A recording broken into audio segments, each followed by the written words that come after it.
I started out with putting a layer of paint on the gel plate, let it dry, and it seems like it's dry. I'm going to put on another layer here. I'm making a background. I'm going to use this to pick up my final print in the end. So while we are working on the actual print, this will be drying in the background, and then we will use it to pick up the print.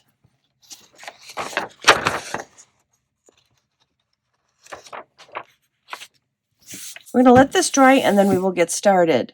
I'm going to make a collage type image today. I cut out some images from a very old catalog and some magazines, and we're going to see what we can come up with here. That looks nice and solid. We're going to set this aside.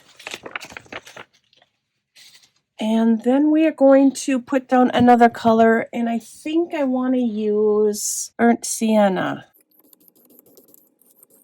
All right, that looks good. This is a mold, a silicone mold, and we're going to use it to make little squares on the gel plate, kind of like windows.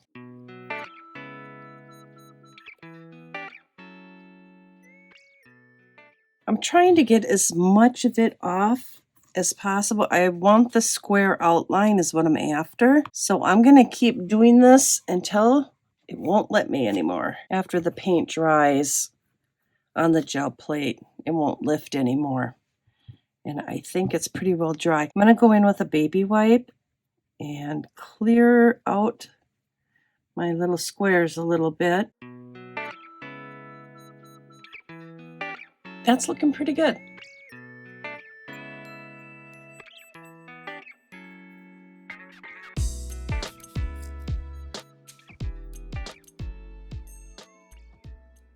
This is actually an old magazine image transfer. I just saved it.